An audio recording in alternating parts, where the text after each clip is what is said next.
all, I'm Jamie Lynn Sigler, a mom, actor, and advocate. I know how overwhelming it can be trying to decide which treatment is right for you. I've been there. But you should know you're not alone. You can do this. Start with some research, talk to the community, and most importantly, don't be afraid to ask your doctor questions. You might find results that speak for themselves. That's how I landed on Kesimpta. Ask your doctor if Kesimpta, ofatumumab, could be right for you. You can check out the details at kesimpta.com. Recently, on a drive to LA, I stopped in Primm for the first time.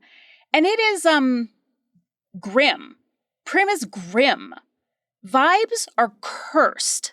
So today on CityCast Las Vegas, I'm talking to two professional Las Vegans, newsletter editor Rob Kachelriess and my co-host Dayvid Figler, about the story behind Primm, where it came from, and where we think it's going.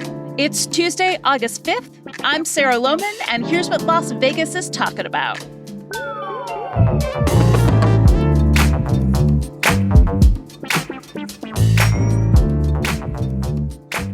Okay, Dayvid, Rob? Yes. When was the last time either of you stopped in Primm? It would have been the last time I was on the road. So within the past year, but the routine is usually the same. Pull over kind of in front of where the Starbucks is.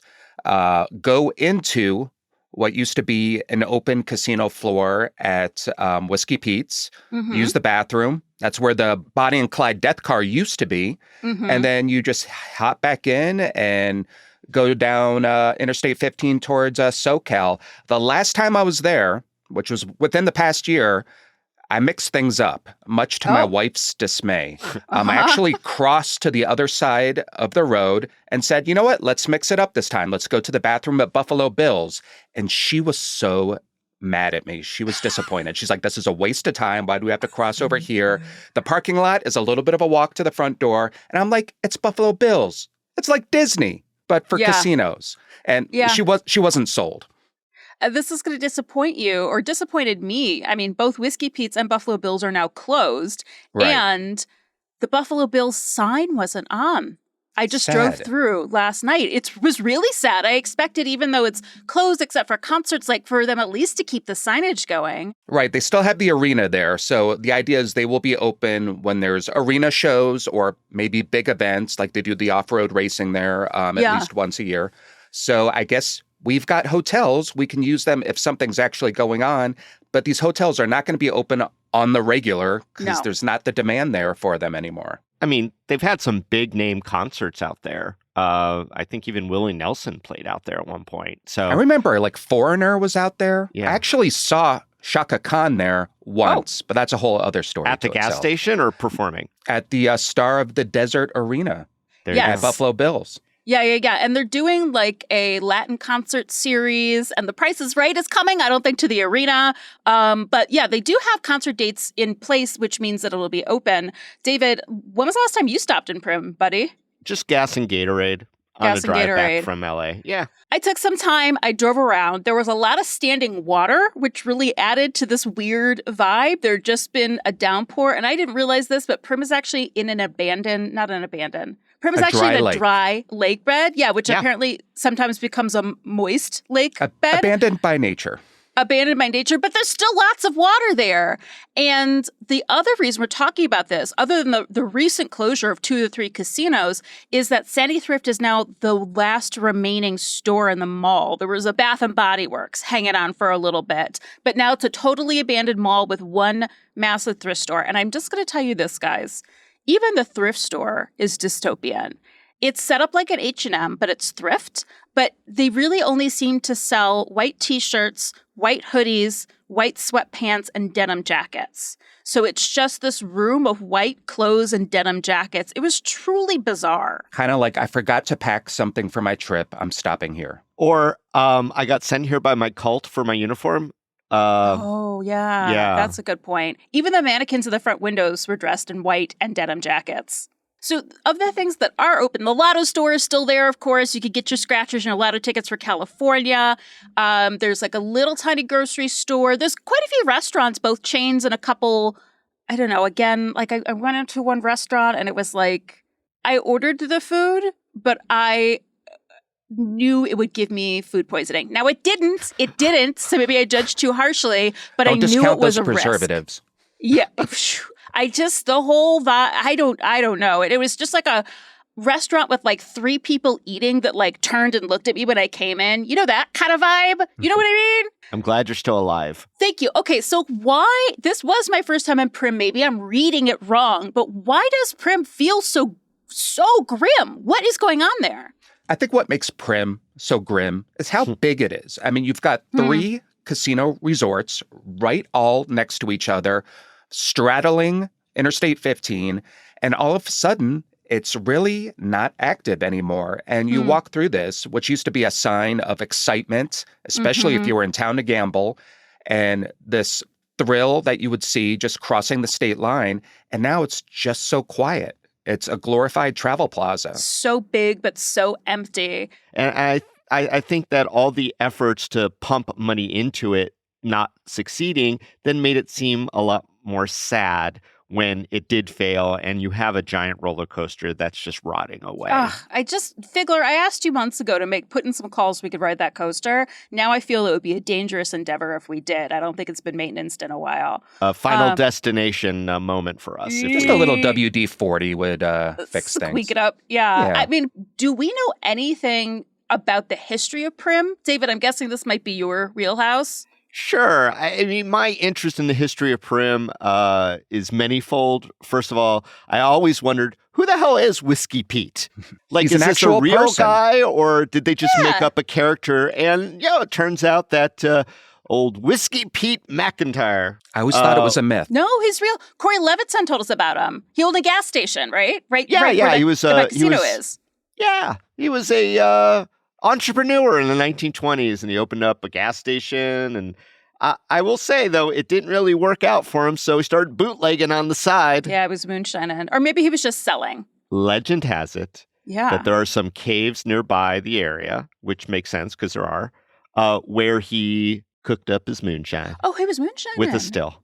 Yeah. This is his own product. Okay. Yeah, and this ties into his death or his burial. But we should mention this is years ago. This is like Prohibition era, well before 20s, Primm was a thing.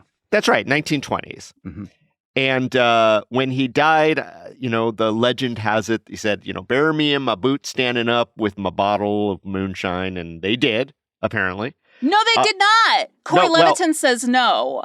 Well, because he was found when they built the monorail that connects Primm Casino to Whiskey Pete's. They dug up his damn body. Yeah.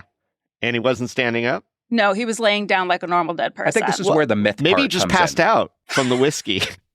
Anyway, so that's where Whiskey Pete comes in. The Primms are also entrepreneurs that kind of buy up the land. Now we're talking about the 1950s. There was an actual guy named Primm. I just thought it was an ironic name for like... No, Ernest J. Primm. Damn, okay. Yeah, no, he was a guy. Nothing screams 1890s like Ernest J. Primm. Well, except it was the 1950s. And over the years, he was only like 50 in that time frame. And he and his son, Gary Primm, who is a well-known name in Southern Nevada, decided, Gary, that they were going to start building casino hotels out there because they saw that there was some perhaps desire that could work. And I will say this, in the 90s and aughts, there was a lot of activity in those hotels. Now, it was originally called Stateline because of obvious reasons. Yeah, I was going to say. It's but the there's Stateline also, between Nevada and California, if it's not obvious. Right. Yeah, back when towns were named what they were. But there's also a very much more famous Stateline up in northern Nevada. You don't want the confusion. Yeah. So in 96, they decided to just rename this town that's in unincorporated Clark County, so it's part of our county, to Primm. And there was the Prima Donna, there was Whiskey Pete's, and there was Cactus Kate's.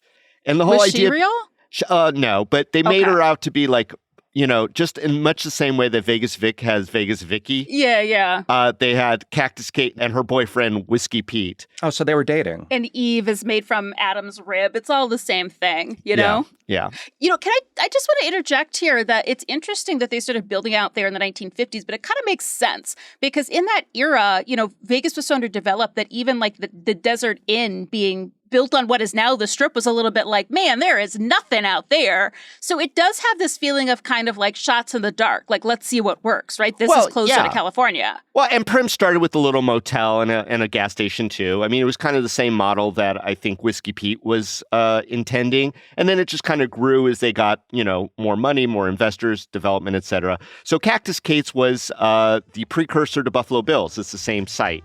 And it only lasted for a few years.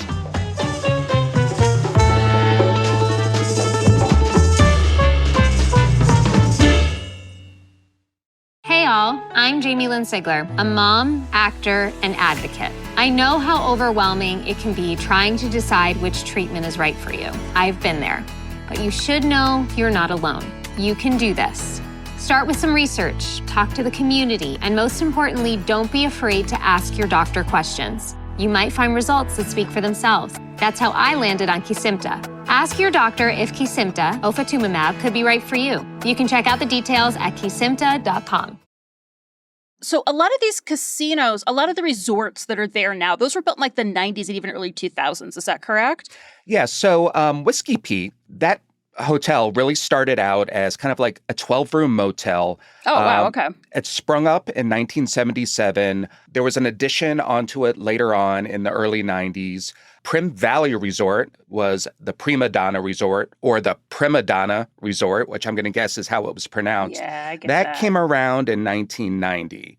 And then we had the shops, the outlet shops added to it in 1998, and also Buffalo Bill's. So wait, this is the same time the Strip is being built up, too, with these mega resorts and places like the mall at Caesars. It's very much the era of the mega resort. It's very much the era of let's sell Vegas to families. Let's broaden the scope of who Vegas appeals to. But you got to keep in mind, back then and a little bit earlier, you really only had a couple places to gamble in the U.S. You had Las Vegas and you had Atlantic City. Not much else, maybe the occasional riverboat somewhere or something. But you would have Californians who want to come to Nevada to gamble, and they're taking Interstate 15 all the way up towards Vegas. And if you want to go to the Strip, you're going to get that experience. But if you're strictly here to gamble, you just want to get over that state line and start playing slots, start playing poker or whatever else is available, Primm is your spot. But also in the 90s, Primm became something of a destination to itself. Really? You had, so Buffalo Bill's, which was the third casino that opened there in 1994. I mean, it ended up, not at first, but it ended up having 2 towers, about 1,200 rooms. And to give you an idea, that's not too far off from, say, like the Trump International on the Strip. It's huge. It's a huge property. And, it became an attraction to itself. It had the Desperado roller coaster that Dayvid mentioned, which at the time it opened in 1996 was actually the tallest and fastest steel roller coaster in the world. And so this was like the real deal. The roller coaster went through the casino. It looped above the casino. And there was like a buffalo-shaped swimming pool at Buffalo Bill's. There was a log flume ride that you could go on inside. This is why I was trying to explain Buffalo Bill's as like the Disney of casinos, at least in Primm. It was like mixing fun. It was mixing gambling and making it all kind of an entertainment destination. And people would actually go to Primm to stick around a while. It doesn't make sense to me that people driving in from California wouldn't drive the last 45 minutes into Las Vegas. They'd just be like, here's good enough, That's why Desert Zombies. Well, also, before there were tribal casinos all over California, this would probably be a great little day trip for people in Baker, people in Barstow. Get the gambling on, get a little bit of food, maybe some entertainment, lounge, whatever, and then head home. And also, you're going to save a few bucks on your hotel rooms. I mean, if you think, back then, those prices would look great compared to today. But still, you're going to pay more to stay on the Strip. You're going to have a little bit more of a crowd out there. And you know what? If you want to get your value, and you know what? When you're on a road trip from, say, San Diego, an extra 40 minutes, that adds on to the trip. So it's for people who wanted the simpler things. And of course, now there are casinos all over California, including Yamava and Morongo, which are fairly close to places like LA and Palm Springs. So that we know, the opening of reservations to casinos changed the nature of Las Vegas. Oh my gosh, and cities are voting in casinos too, like non-reservation land. This has all changed the nature of Las Vegas, and it seems to have had a deeper effect on Primm. When did things really start going downhill in Primm? Well, it's interesting because, Primm was kind of growing. So as I mentioned, in 1996, it became Primm instead of Stateline. So already it's like on its way to becoming this sort of thing. Unfortunately, there was a horrific sexual assault and murder of a child that took place in a bathroom off the arcade. And it, I mean, it was really horrible. So when was this? This was 1997. Okay. And so it created this huge discussion about are casinos safe? Are casinos, especially in these rural areas, safe? Do they have enough supervision? Should we be bringing families there? Because the father was gambling at the time all this was happening, right? Yeah. Well, and that was very standard for back then. I've heard plenty of stories around. We went to Vegas. Our parents dropped us off at Circus and went out and had a night. Yeah, the in whole the thing. 80s, everybody. So, poor Charisse Iverson, lost her life. And I would say that was the beginning of the end for kind of Primm, because it just had this real horrible taint. And it was the center of a lot of conversations about how we do things, especially in Nevada. It's when it first started to feel grim. Yeah. No, a very horrible curse thing. Vibes. Mm-hmm. Awful. Yeah. I mean, is Primm basically a glorified travel plaza at this point? We know there's gas. We know there's Lotto because it's over the state line. Different kind of gambling. Part of it's over the state line legally. There's the Starbies.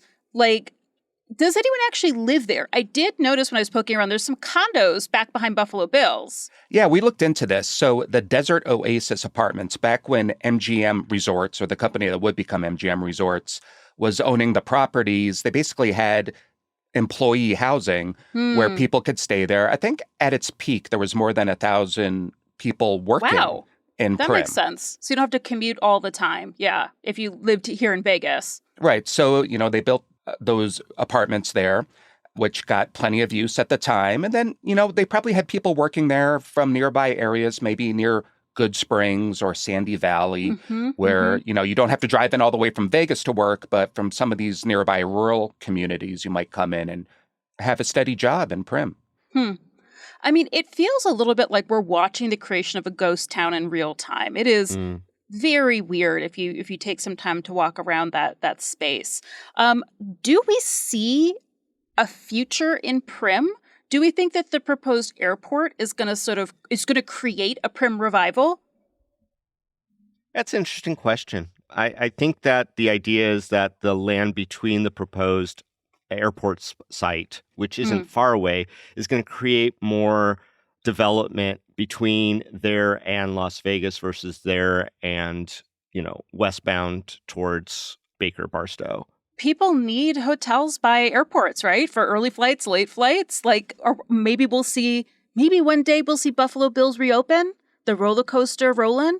Well, you never know. If you hold on to that gaming license, however you're able to do it, which Affinity Gaming, who owns that land right now, or I should say owns the property right now, they plan on doing what they can to hold on to that license. And you never know. I mean, it's going to be years from now if we get that airport, which is the plan, well after 2030. But maybe you hold on to that land. And like you said, airports need hotels around them. If you have some casinos around there too, even better, you give people some things to do. And don't forget, we may get Brightline passing through. Yeah. So they say. That would be the revival. But if you make, say, a stop there and you sort of have this transportation hub between the new airport, the high-speed rail, I mean, suddenly that land has a lot more appeal and becomes a lot less grim. A lot of if, buts, and hus that you have to get through. It's a big maybe.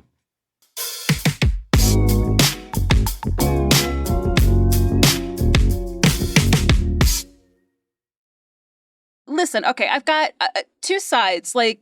First of all, let's envision a future for Primm. What could open right now that would just make your life better, whether that's as a visitor from Las Vegas or on your way to LA? I think there's an opportunity for festival grounds. Fun. Okay. Interesting gatherings. I traveled all the way up to McGill, Nevada to go see a festival for 2 days, and I had a blast. And that was the Shellraiser festival.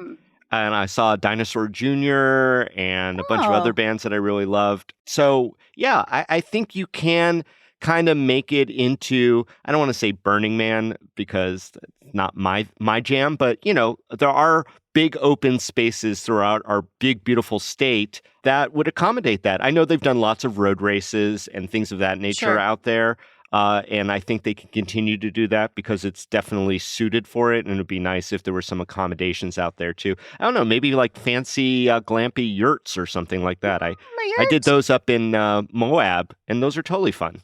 All right, Rob, what's for you? What's something that would make your life better now? And what's your wildest imagination dreams for Primm? Well, we've dwelled kind of on the casino aspect of Primm. And, I think we kind of glossed over the outlet shops because they really served a purpose back in the 90s. This is kind of like a pre-Amazon era, at least the Amazon that we know today.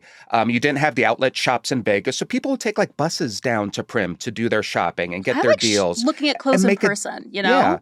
And we also had a golf course out there that closed last year, which if you look at photos from just a year ago was really well manicured and maintained. I mean, it really did look like an oasis out there.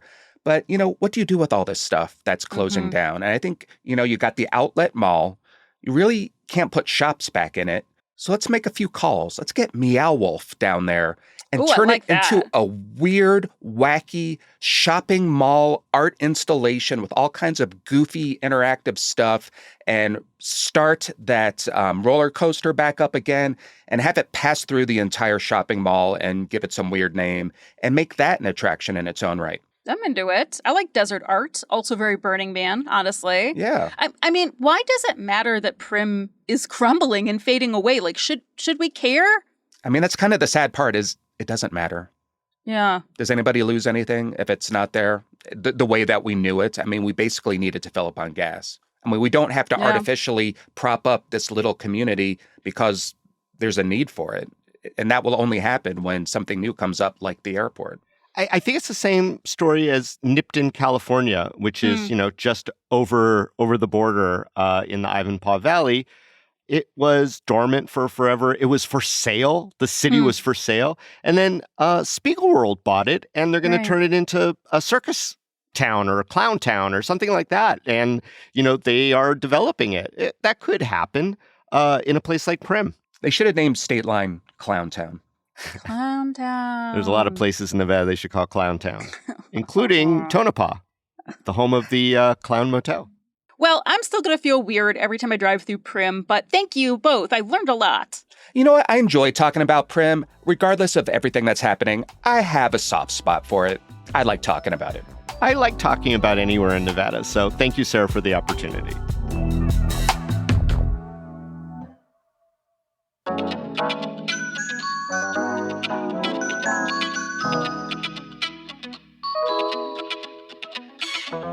And that's all for today here in CityCast Las Vegas. Hey, if you enjoyed this show, you should tell a friend, send it to a friend.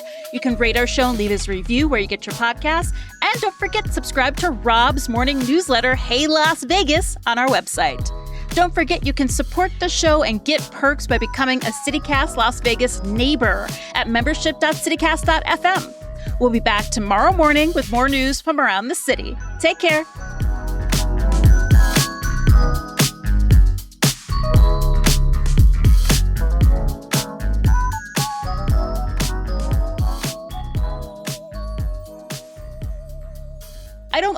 I don't get Primm's existence. Who is it for? I imagine it for people coming in from the desert somewhere to crawl in and gamble. A mirage. Because, who? Right. Water.